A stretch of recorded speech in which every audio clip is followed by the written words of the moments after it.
Good evening, folks, and welcome once again to the Hour of the Time. I'm your host, William Cooper.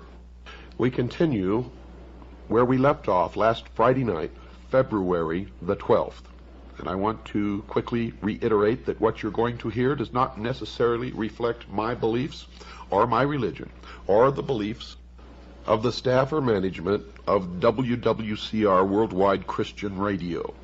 What you are hearing, folks, is for the first time in history the public revelation of the origin, the history, the dogma, and the identity of those who operate in secret to bring about a worldwide totalitarian socialist government. They are known to Christians as Mystery Babylon. It is an ancient religion.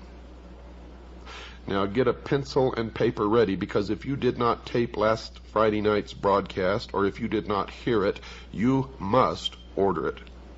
You must order it. You have to have this information. And if you have any possible way to tape tonight's broadcast, either tape it or order this tape. You can order studio quality tapes from us, and I will give you that information later in this broadcast. Make sure, as always, that you have pencil and paper or pen and paper by your side at all times. You will want to write down important portions of this broadcast, and you certainly will want to get our address and phone number and the price of the tapes. Those of you who are smart enough to know what is transpiring here know that these are historic broadcasts, and by making these broadcasts, I have sealed my fate. The sun enters each heavenly sign or house of the zodiac in what is called the 30th degree, and leaves at the 33rd degree. Thus God's Son is said by the ancients to begin his ministry at 30 and dies at 33. A Freemason is not told the truth of the object of his worship until he attains the 30th degree. And this is why the highest degree in Freemasonry is the 33rd degree, for no one can rise higher than the sun.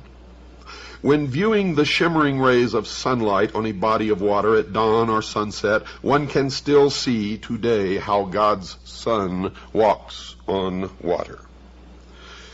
It was well understood by ancient man that our weather was caused and controlled by the sun. It was a simple fact that God's Son had the power to control storms at will. The ancient Egyptians taught that he did this as he rested in his heavenly boat while crossing the sky. Thus we read that God's Son quieted the tempest or great storm on the sea while in his boat. Which boat? The boat of Isis. Ra, the sun god, also known as Osiris, in the bark of millions of years in which he traversed the heavens, he wears on his head and accompanies a vast sun disk symbolizing his powers as Lord of the heavens. The boat formed of a serpent bears his eye, and the god is seated on a pedestal representing Mayet, the divine order. Folks, when we stop to realize that every single king, prince, lord, governor, dictator, despotic ruler, civil and social institution, national flag, coat of arms, educational institution, military medal, award, organizational insignia, medallion, badge, emblem, citation, trophy, banner, pendant, political standard, or ensign, agency of government or religion uses the sun as a primary symbol, then it can truly be said in the mystery school that God's Son is, quote, King of Kings and Lord of Lords, unquote. Here we note another cleverly disguised part of the whole, according to the mystery school, misunderstood and plagiarized story. For they believe that Christianity is a perversion of the mysteries, and that's why they hate Christians. In the ancient world, months were counted according to the phases of the moon. They were called the lunar months on the lunar calendar. Now, since Scorpio, the scorpion, is the astrological sign starting in late October, the first month of autumn, it follows that October, the scorpion, with his deadly backbiting tail, betrays the sun in autumn, leading directly to his death in winter, and is known as Judas. And that's where the October surprise comes from, and I'm telling you right now that Barbara Honegger was a plant. And the 30 pieces of silver were, as the North American Indians would say, 30 moons of silver needed for the month to betray the sun and cause his unhappy death. In relation to this, another interesting point, factually speaking, when a person is bitten by a deadly scorpion, the wound appears to be, or looks like, 2 human lips. The ancients called this the kiss of death. This is why we read that Judas, or October, gives God's son the kiss, leading to his death in winter. And that is the original October surprise. There was an October surprise in France on Friday, October the 13th, in the year 1307. Look it up, but in case you don't, I will cover it extensively later. The next point to be made requires first a little background. Christians have always referred to God as the Father. But viewing God as a father didn't start here. It goes back far into the ancient world. The reason is, according to the mystery religion, our planet was always viewed as our Mother Earth, our Mother Nature, and that's where all this Mother Earth and Earth Goddess comes from in the New Age movement. And since rain, the life-bringing fluid, or the semen, falling from heaven, impregnated and brought life to Mother Earth, it was therefore believed that our Father was in heaven. All this life-bringing intercourse between God the Father and Mother Earth would be after a proper marriage ceremony at a spring wedding.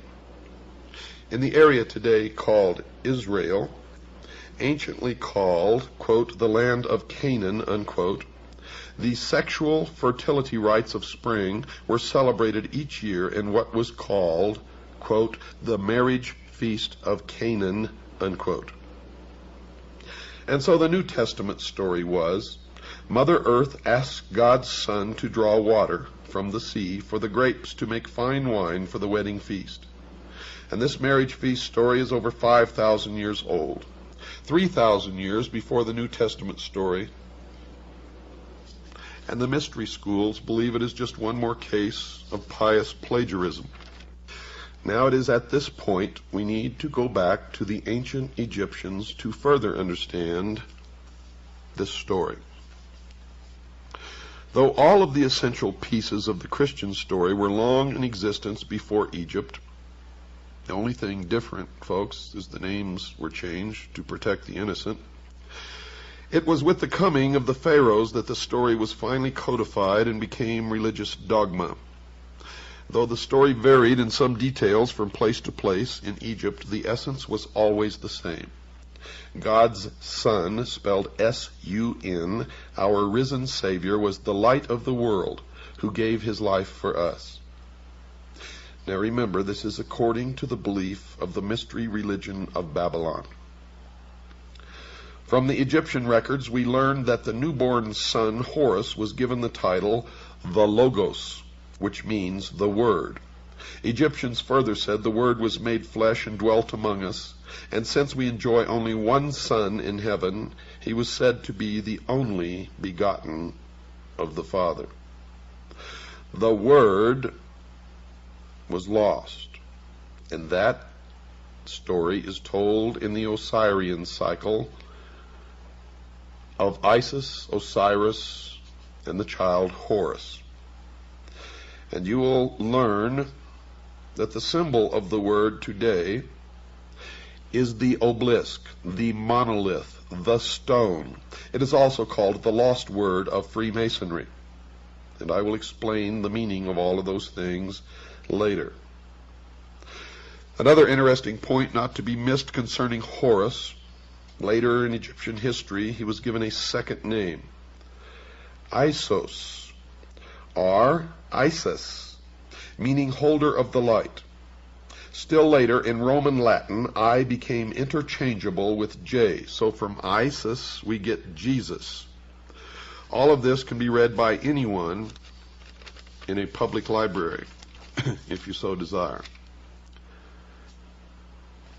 In ancient Egypt, it was said that if you wanted to follow the life of God's Son and thereby live in the light of God's Word, or Logos, one would first have to leave his old ways of life to follow the sun, face to the east. But before beginning this new life in the Word, one must die to the old way of life and be born again. George Bush, when asked at a press conference by a reporter if he was a Christian, Mr. Bush said this, quote, "If you're asking if I have been born again, the answer is yes," unquote.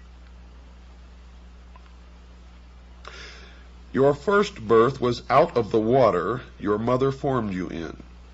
Because her water broke and your new life began, rebirth is symbolized by coming out of total immersion in water, or baptism, or being born again. These points here mentioned are just some of hundreds, if not thousands, of direct connections that can be made between the Judaic-Christian Bible story and the far more ancient original story. The purpose for drawing your attention to this literary plagiarism, according to the Mystery School, this is what they believe, is best stated by Alfred North Whitehead, who said, quote, "No lie can live forever," unquote. They hate Christians, they hate Christianity, and the first object is to destroy the Christian church and Christians, to wipe them off the face of the earth. If you are a Christian, you are in the greatest danger that you can even imagine at this moment as the New World Order takes shape around you. Egyptologist Gerald Massey said, quote, "They must find it difficult, those who have taken authority as the truth rather than truth as the authority," unquote. And now for a few thoughts on the Old Testament Word of God, according, again, to the mystery religion. Remember, I am revealing the secrets of the mystery religion of Babylon during this broadcast. At Malachi 4:2, the God of heaven is described as the Son of righteousness with healing in his wings, and it is spelled S-U-N. The Son with healing in his wings. Then in the New Testament, at Matthew 23, verse 37, and Luke 13, verse 34, we see God's Son wanting to gather all under, quote, his wings, unquote. This is most appropriate, for in Egypt the Son was always pictured with his wings, and you see a disc with wings. Now all these pitiful little twits running around calling themselves ufologists, and Zechariah Sitchin, who has perverted the interpretation of the ancient writings, claims that this means that the Egyptians, whenever they drew these or put these hieroglyphics on in their writings, were indicating that UFOs came from other planets, and nothing can be farther from the truth. But this is part of the mystery Babylon deception, trying to convince the people of the earth that we are threatened by some other species from some other planet, so that they can more quickly bring about their new world order, their one world totalitarian socialist government. Don't fall for it, folks. I have found that most of these people involved with the so-called UFO research, who are trying to convince you of this, are Freemasons, most of them 32nd degree of the Scottish Rite. And evidently they are attempting to do their best toward the furtherance of the great work in order to attain the 33rd degree, which can only be attained by meritorious work to bring about the completion of the great work, which is the destruction of the church, the state, and the enslavement of the mob, which is all of us. I hope you hear me out there.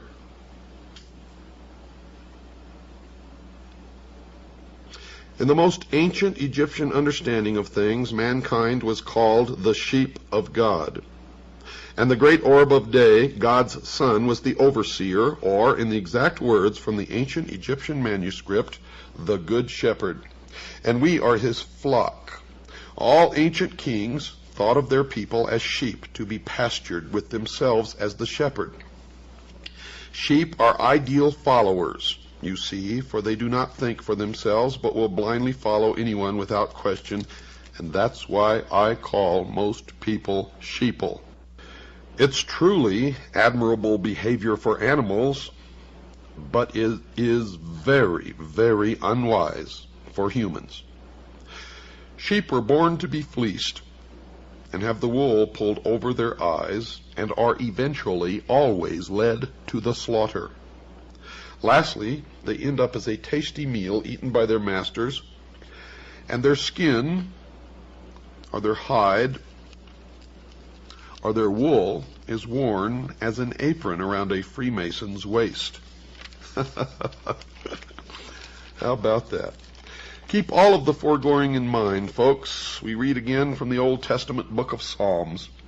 At Psalms chapter 23, verse 4, we read that old, dog-eared, tired, exhausted, and equally misunderstood chestnut, according to the mystery schools, used by every man of the cloth to put the sheep to sleep. We quote it here. Quote, "Yea, though I walk through the valley of the shadow of death, I will fear no evil, for thou art with me. Thy rod and thy staff, they comfort me." Unquote. Thy rod and thy staff? Here in the book of Psalms, the Old Testament God is pictured with his rod and staff. The rod here mentioned is the king's rod of discipline, and the staff is the shepherd's staff or crook. Now, for the correct understanding of this old verse, any good library book on the Egyptian religion will tell you that the ancient pharaohs were said to be ruling for God's Son, spelled S-U-N, on earth. He was called King of the Kingdom and the Great Shepherd of his sheep. In the hands of the Pharaoh god, whose arms formed the sign of the cross on his chest, were placed the royal symbols of heavenly power: the rod, which was a flail, and the staff. The rod was used to beat those who were disobedient, and the staff with the crook was used to herd the sheep. Incidentally, Jesus is pictured not only with his shepherd's staff, but at Revelations 12, verse 5, and Revelation 19, verse 15, is also said to rule with a rod of iron. And I have pictures here of all of this. You can't see it, but you can go to the library and find this stuff. Our research has been thorough, and we have managed to place members of Kaji within the Masonic lodges, and we have verified everything that we are telling you here now. We have infiltrated the lodge. In Jeremiah chapter 18, verse 2 through 6, in Isaiah chapter 64, verse 8, we see the God of the Old Testament portrayed in a different way. Here, he is said to be the great potter who fashions man on a potter's wheel. Almighty God, the great potter? In Jeremiah chapter 18, let me read to you what it says. "The word which came to Jeremiah from the Lord, saying, Arise, and go down to the potter's house, and there I will cause thee to hear my words. Then I went down to the potter's house, and behold, he wrought a work on the wheels. And the vessel that he made of clay was marred in the hand of the potter. So he made it again, another vessel, as seemed good to the potter to make it. Then the word of the Lord came to me, saying, O house of Israel, cannot I do with you as this potter? Saith the Lord, Behold, as the clay is in the potter's hand, so are ye in mine hand, O house of Israel." In Isaiah chapter 64, But now, O Lord, thou art our Father. We are the clay, and thou our potter, and we are all the work of thy hand. The potter story was Egyptian, 1,000 years before it was written by the writers of the Bible. And I have a picture here taken from Egyptian hieroglyphics, and you can find this in a book called The African Belief in God. It shows the hieroglyphics taken right off of the Egyptian temples, and it shows the god Nemu fashioning the body of one of the Ptolemies on his potter's wheel. And here's another picture, the god Nemu fashioning a man upon a potter's table, and behind him stands Thoth, marking his span of life on a staff. In Egypt, God's risen son was Horus. At 12 noon he became the Most High. In this exalted position he became the mediator between God and man. His name was Amun-Ra. Ra equals ray of the sun. His shepherds on earth were called priests of Amun. They would direct their prayers to the invisible God, the Father, through his mediator, Amun-Ra. And God's Son was the great Amun, with his rays. In the New Testament, he, the Son, is still called, at 2 Corinthians chapter 1, verse 20, and Revelations chapter 1, verse 7, and Revelations chapter 3, verse 14, the Amun. At the end of prayers in the temples of Egypt, they would say, Amen. How does that grab you? Now look at the word Israel. Isis, R-A, Ra, El, God. It is the androgynous God, and it's been in front of your eyes all the time. All the time, folks.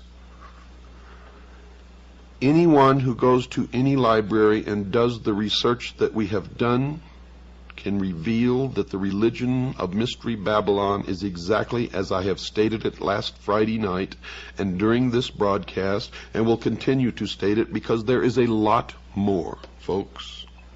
We have, in fact, not even yet begun.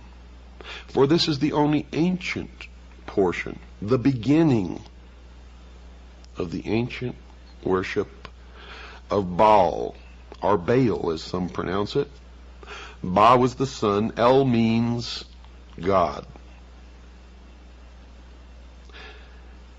And that was the beginning of the end of our civilization as we know it if we do not wake up now. I firmly believe, and I live my life according to this, that I owe my first allegiance to my God and Jesus Christ. My second allegiance I owe to the Constitution of the United States of America, and my third allegiance to my family.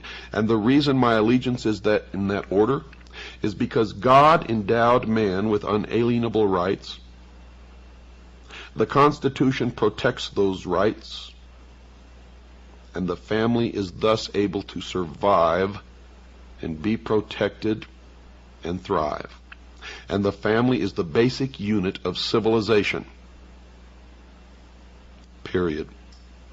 And I further believe that any man or woman without principles that they are ready and willing to die for at any given moment that they are called upon to do it are already dead and are of no use or consequence to anyone, not even themselves. Understand what I just said. I have to take a short break, folks. Don't go away. I'll be right back after this short pause. Isis was the patroness of the magical arts among the Egyptians. The use to which magic should be put is revealed in the Osirian cycle, where Isis applies the most potent of her charms and invocations to accomplish the resurrection of Osiris. In other words, the redemption of the human soul. That the gods of Egypt were elements of a profound magical system and possessed a significance far different from that advanced by modern Egyptologists is certain. The various deities of the Nile Valley were elements of an elaborate magical metaphysical system, a kind of ceremonial Kabbalah. This cannot be denied. But even when impressed with the reality of this fact, the modern Egyptologist still balks. Supposing, he asks, that the Egyptians did possess an elaborate metaphysical doctrine, of what value is its rediscovery in an age when the natural has been demonstrated to be mediocre and the supernatural non-existent? Even if these extinct persons whose mummies clutter up our museums were the custodians of some mysterious lore, we have simply outgrown it. Let the dead past bury its dead, they say. We prefer to live in an era of enlightenment, an enlightenment which you would blight by asking us to espouse the superstitions of our remote ancestors. These so-called superstitions, however, it is interesting to note, die hard. In fact, they do not die at all, but insinuate themselves as a discordant note in our matter-of-fact existences. McCall's magazine published some time ago an article by Edgar Wallace entitled "The Curse of Amun-Ra," dealing with the phenomena attendant upon the opening of the tomb of the pharaoh Tutankhamun. After vividly describing the curse of Amun-Ra, the author sums up the effect of this curse upon those who came in contact with the tomb or its contents. His statements are in substance as follows. At the time the tomb was opened, the party present at the excavations included the Earl of Carnarvon, Howard Carter and his secretary, Dick Bethel, M. Benedict, the French archaeologist, and M. Pasanova. Of these, only one, Howard Carter, remains alive. Now, that was at the time of the article. Colonel Aubrey Herbert, Carnarvon's half-brother, and Evelyn White, who also entered the tomb, were both dead within a year, one by suicide. Sir Archibald Douglas Reed, the radiologist who took an X-ray of the mummy, was also dead within 12 months. And Professor Lafleur of McGill University, the first American scientist to examine the death chamber, did not leave Luxor alive.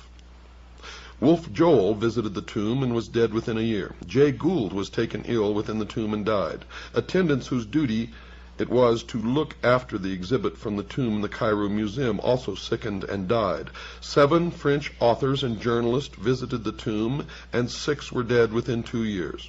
When they unveiled Tutankhamun, they found a mark upon his face, and by a strange coincidence, the mark left upon the face of Lord Carnarvon, which presumably caused his death, was in exactly the same spot and of similar appearance. Nor does this list include the numerous native workmen who perished from the curse. Only recently, another name was added to the long list associated with the tragedy. Arthur Weigall, after a long and mysterious illness, similar to that defined in the curse, is the most recent victim. The eminent authority on antiquities, Dr. Martis, said, quote, "The Egyptians for 7,000 years possessed the secret of surrounding their mummies with some dynamic force of which we have only the faintest idea," unquote. Over the entrance to the tomb of Tutankhamun was a magical tablet inscribed with strange hieroglyphics. Dr. Martis named this tablet the Stela of Malediction, for it pronounced a fearful curse upon any sacrilegious person who might violate the sanctuary of the deified head, and it was called the Stele. The words upon the stela were as follows: "O ye beings from above, O ye beings from below, Phantoms riding the breaths of men, ye of the crossroads and of the great highways, wanderers beneath the shade of night, and ye from the abysses of the west on the fringes of the twilight, dwellers in the caverns of obscurity, who rouse terrors and shuddering, and ye walkers by night, whom I will not name, friends of the moon, and ye intangible inhabitants of the world of night, O people, O denizens of the tombs, all of you approach and be my witnesses and my respondents.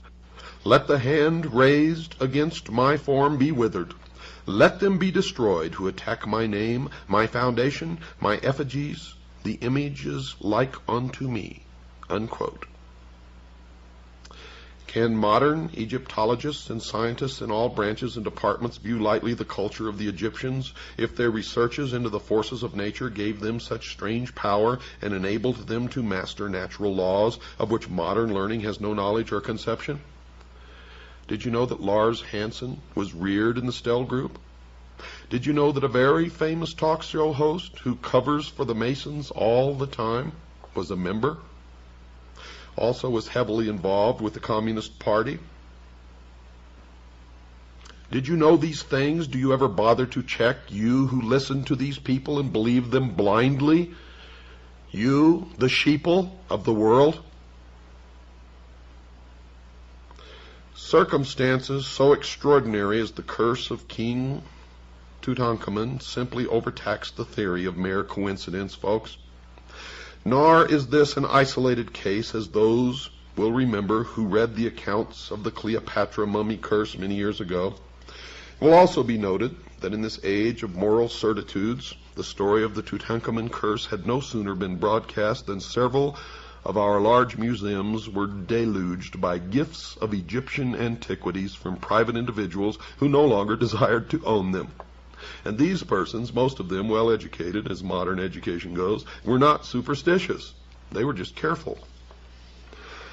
The following article appeared in an English newspaper in 1923. Quote, "The death of Lord Carnarvon has been followed by a panic among collectors of Egyptian antiquities.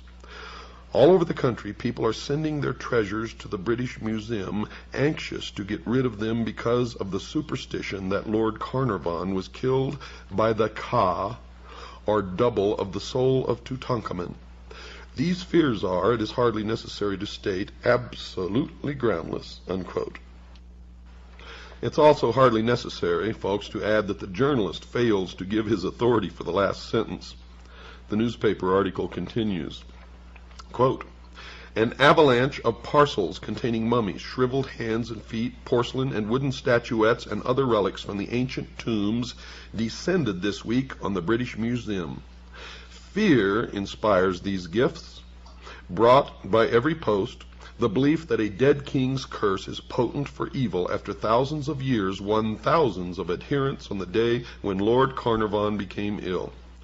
Few of the parcels received at the museum bear the sender's name. The owners, in their eagerness to wash their hands of the accursed things, have tried to keep their identity secret.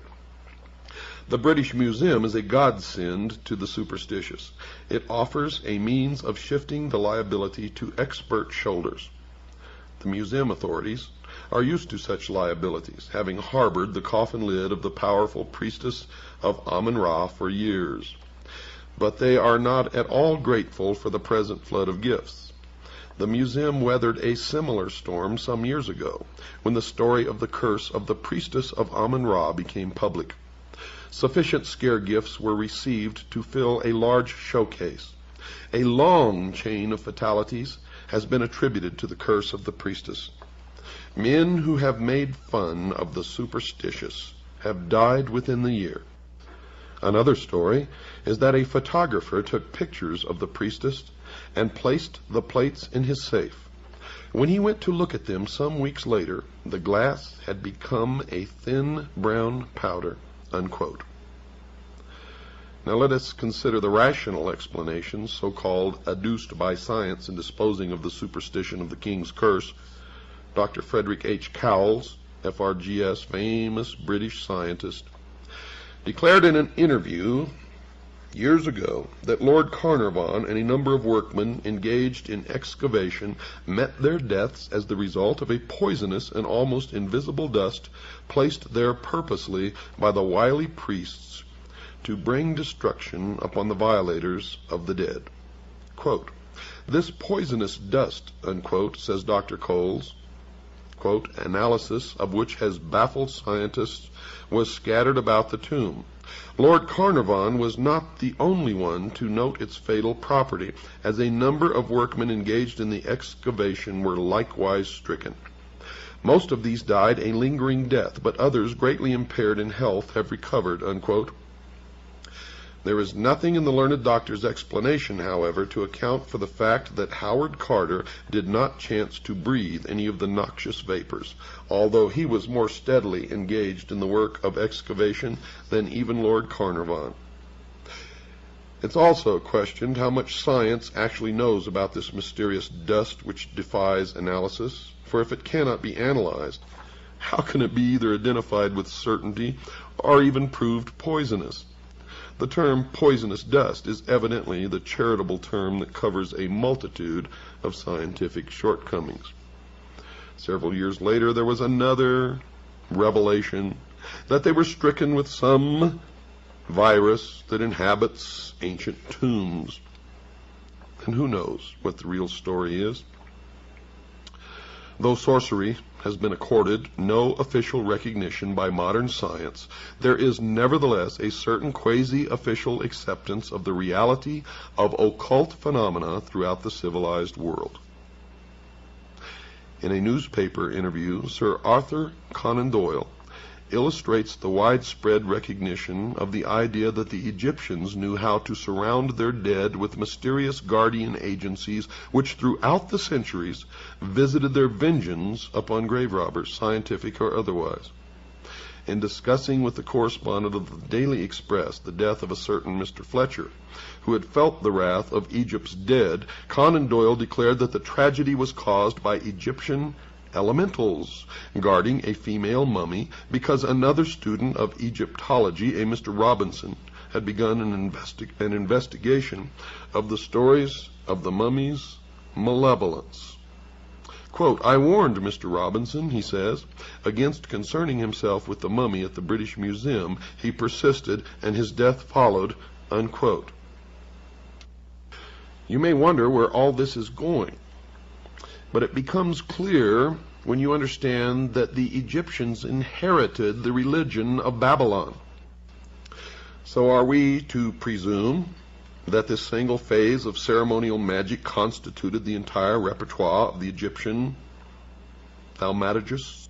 You see, if they could manifest such surprising power, is it not probable that they possessed a knowledge of other natural hidden forces, forces as yet unknown to the modern public world, which is possibly of inestimable value, which may still be contained within what is called the secrets of the ages, which is guarded by the modern mystery school, which is still the ancient mystery school brought forward through the ages? We are assured in the authorized version, and note I say authorized version of Holy Writ, that the magicians of Egypt changed their staves or rods into serpents in the presence of Pharaoh. The modern scientist does not live who can duplicate that phenomena, yet if he happens to be a good Christian, he is in somewhat of a dilemma. We can pass over all the desperate efforts to disprove the magical powers of the Egyptians as arising not from a mature knowledge, but from a desperate prejudice. You see, magic is too ancient and too universal to be explained away by mirrors, wires, and hinges.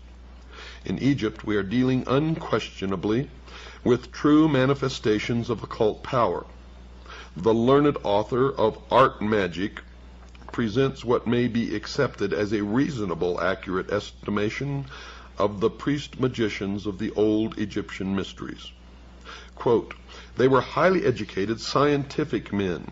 They understood the nature of the lodestone, the virtues of mineral and animal magnetism, which together with the force of psychological impression constituted a large portion of their theurgic practices. They perfectly understood the art of reading the innermost secrets of the soul, of impressing the susceptible imagination by enchantment and fascination, of sending their own spirits forth from the body, which many modern metaphysical teachers claim that they can do, as clairvoyants under the action of powerful will. In fact, they were masters of the art now known as mesmerism, clairvoyance, electrobiology, etc. They also realized the virtues of magnets, gums, herbs, drugs, and fumigations, and employed music to admirable effect. And no one since has been able to perfect or even come close to their art of embalming the dead. The highly gifted Egyptologist Lenormant acknowledges Egyptian magic as an essential part of their religious philosophy. James Bonwick, FRGS, thus summarizes the powers possessed by Egyptian adepts. Quote, Egyptian mystics could levitate, walk the air, handle fire, live underwater, sustain great pressure, harmlessly suffer mutilation, read the past, foretell the future, make themselves invisible, and cure disease, unquote. Now, I have no idea whether to believe that or not, but that is what this expert says. Now, if you doubt the power of magic wielded by the priests of Mystery Babylon, listen to this. For we can compare James Bonwick's account with some other news from Tibet, another land long famous for magic. Dr. Alexander Cannon, a distinguished scientist, a doctor of medicine, a celebrated psychiatrist, a master of arts, and a fellow of the Royal Geographic Society, brought back a strange record from the land of the Lamas. He claimed he saw a tree withered by a pointed finger, a dead man raised to life, the Grand Lama surrounded by a blue aura 3 inches thick, and a human being lifted into the air by pure mental effort. The London County Council called upon Dr. Cannon to resign his post as the head of a noted institution for his remarks, but later, strangely enough, after further inquiry, withdrew the demand. It would seem, folks, that the age of miracles, or at least magic, is not dead. You know, Plato, and I wrote this in my book, was an initiate of Mystery Babylon, and was actually initiated in the Great Pyramid in Egypt, where he lay in the sarcophagus for 3 days and 3 nights. He entered as a mortal man, and according to his writings, emerged as a god, given or imparted knowledge which he was to guard and keep. Remember, they called themselves the guardians of the secrets of the ages. From the writings of Proclus and Iamblichus, we can gain a considerable insight into the principles of Egyptian magic. To the old philosophers, even Pythagoras and Plato, magic was no mystery. According to Proclus, the initiated priests so fully understood the mutual sympathy between the visible and invisible worlds that they were able to change the course of action and focus divine virtues upon inferior natures. And according to Plato, the highest form of magic consisted in the divine worship of the gods, plural. And according to Iamblichus, the priests, through sacerdotal theurgy, were able to ascend from a material state of unconsciousness to a realization of the universal essence, thus coming to an understanding of universal purpose, by which the performance of high feats of magic became possible. Thousands of years later, Aleister Crowley claimed the same thing. Now this is significant. It's proper at this point to establish a clear line of demarcation between magic and sorcery.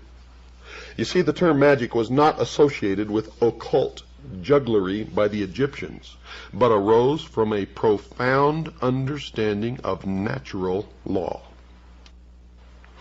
Magic, said General Albert Pike, and you will be hearing an awful lot of General Albert Pike during this series of shows. Magic, says General Albert Pike, is the exact and absolute science of nature and its laws. Unquote.